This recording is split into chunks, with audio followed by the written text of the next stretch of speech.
guys, David with First Place Auto Parts, and today we have a 1975 Chevrolet C10 in the shop, better known as the Squarebody.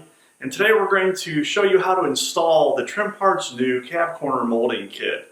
Now this kit includes the 3 pieces of aluminum, the 2 corners and the back piece, that resides just below the back window and just above the bed rail.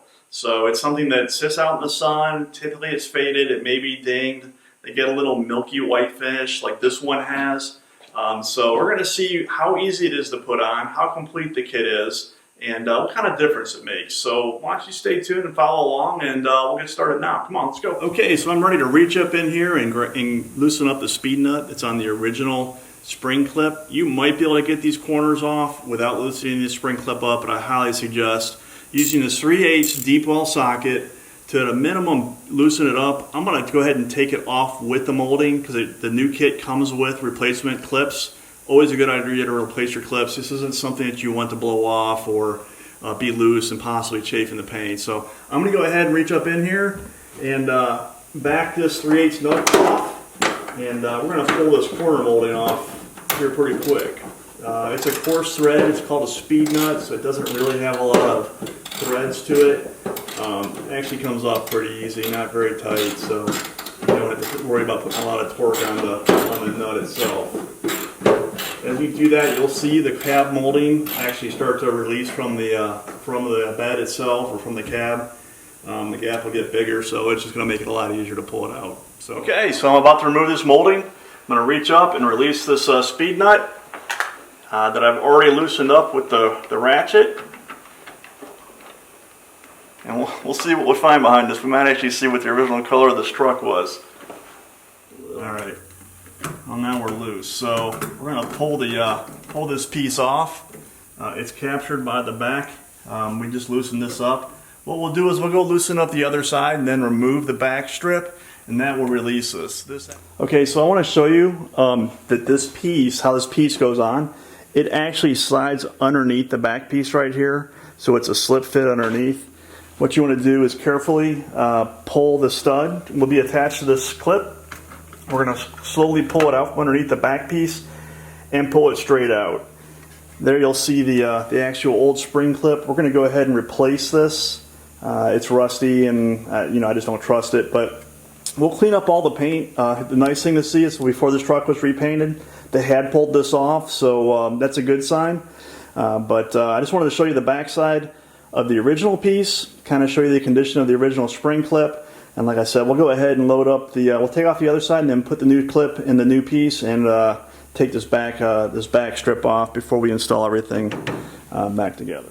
Okay, this is the clip that holds on the long straight piece that goes along the back window. What these are designed to do is, what you're supposed to be able to do is push down on the molding with your fingertips. These collapse enough to allow the molding to drop down, which means then you can lift the lower edge up off of this, right? So you're supposed to be able to push down from the top, and as you're doing that, gently lift away from the bottom and peel that molding off.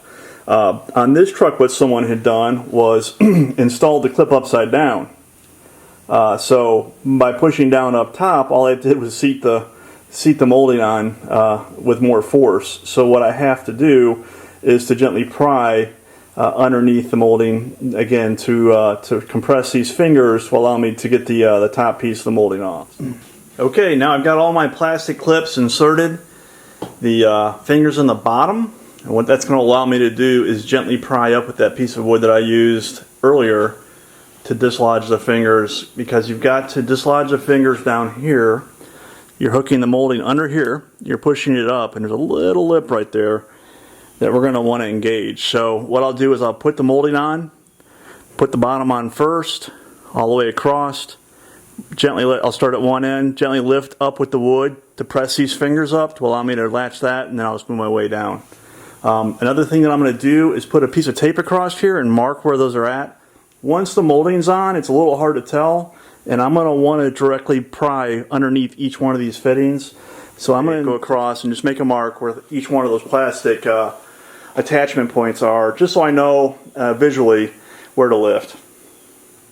Okay, so the back strip is on. Looks great. Went on fairly easily. I'm about ready to put the corner pieces on. So I went ahead and put the new retainer in. If you'll notice, there's a bushing, a rubber or a foam sealing bushing that's going to stay on the stud when I put it through the body. The speed nut also has a bushing that is meant to seal. So it's a fairly good sized hole that the stud goes through in the body. These sealing washers will keep water from intruding into the body, into the cab of the truck.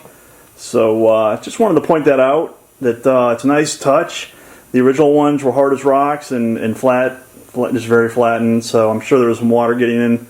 But this is just a nice touch. Another additional nice piece and thought that Trim Parts put into this piece. Okay, so I slipped the joint from the cab corner into the main and then put the stud through the hole. And now I'm going to go ahead and put the speed nut with the grommet on the passenger side. And after that, I am going to just put the interior trim in, and I am done. Okay, the project's wrapped up. The interior is back together. The parts are all together. Overall, it was a really fairly simple job. More tedious than difficult. I have about 2 hours into this project. So if you're good with a screwdriver and a wrench, you'll be able to do this job. If I had to give it a rating from 1 being the easiest to 5 being the most difficult, I'd give it a 2. Anytime you're working around paint, it tends to make you a little nervous. It's understandable, but if you take your time, you'll be okay. The difference that this trim kit makes compared to the old one, I have the old cab corner right here, is marked. You know, I've seen people try to paint the maze or the color inside the outline of the bow tie and paint the bow tie. It just never looks right. It's never crisp.